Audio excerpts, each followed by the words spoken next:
Gayak na gayak. Tapos bukas pa yung check-out. Talaga.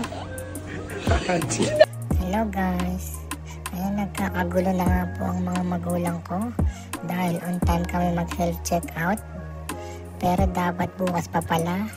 Kaya nilibre na lang kami ni Daddy, pampalubag loob. Yan. Bale, diretso na po pala kami dito. Chutinkaku.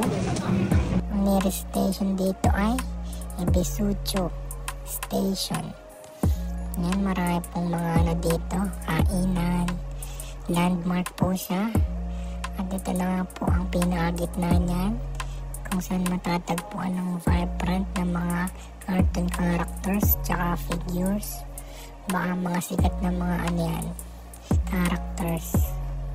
Kung gusto nyo mag food trip tsaka mag shopping ng mga mura-mura, dito kayo. At ito na nga po Observatory Tower, Chutinkaku.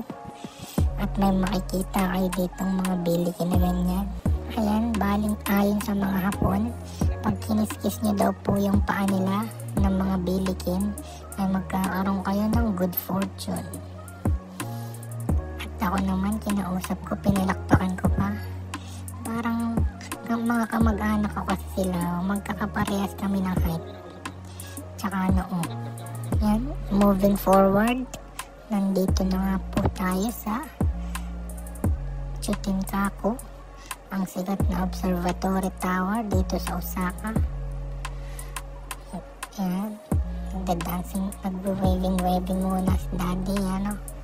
Abala po siya sa pinapanood ko, ayan. Ayan, me time naman po ni Mami. Selfie, ayan. Ayan, family pic, siyempre, di pwede mawala. Remembrance yan. At nag-stop over po pala kami dito sa mga claw machine. Tinry namin ang aming fortune. Kung bibigyan kami ni Bilikin, no? Swerte. Kasi kinilitin namin yung paa niya. Ayan, first attempt po yun. Ito yung second. Oh! First minion of the day. Totoo po ang sabi ng mga Hapon. Good fortune pag kiniliti ang Bilikin. Second attempt po ito. Third attempt pala. Meron na naman. Biruin nyo po yun. 3 attempt pa lang, 2 na yung premyo. Thank you, Bilikin. Yan, bali 2 lang po yung nakuha namin. Sumusobra na daw kami. Tama na yun. Kaya umuwi na kami. Kaya at pagka-uwi nga po ay challenge ni Mami si Daddy kumanta ng kahit kailan. At ito ang kinalabasan.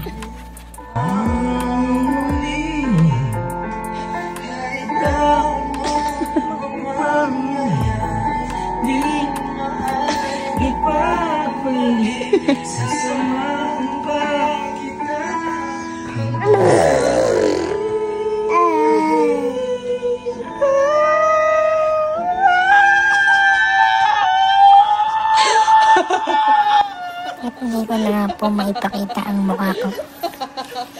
Muntik ng matai ang aking Daddy sa pagkanta ng kahit kailan. Ayan, next morning, andito na po kami sa train on the way sa Kyoto.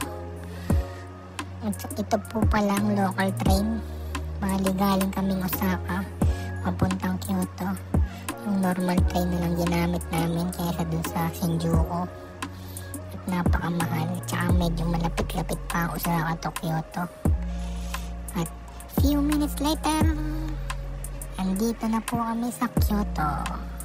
Ayan, bali mura-mura po yung binayad namin kaysa sa Shinjuku, yung bullet train. At yan, commercial break.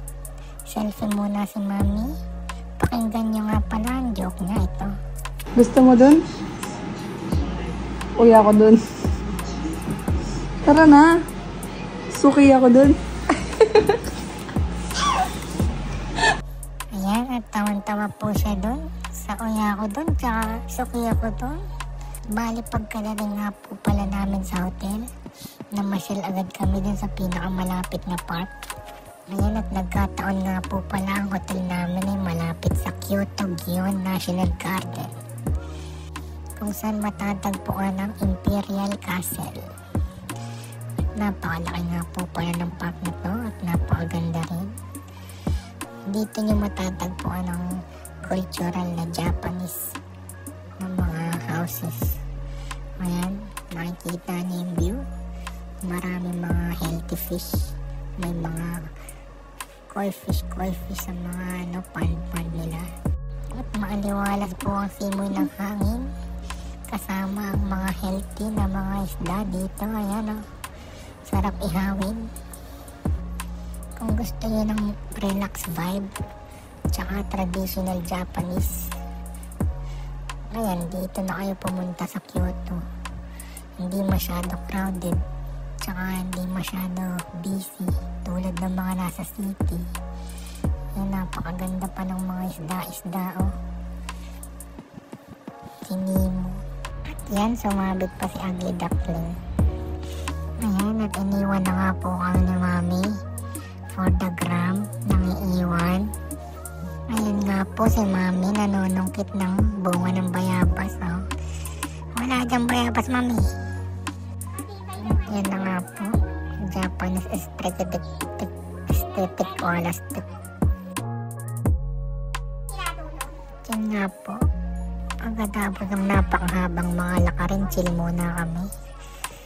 Relax pag may time, picnic. Kain ng McDonald's. Yan, kunyari meron naman pero wala lang.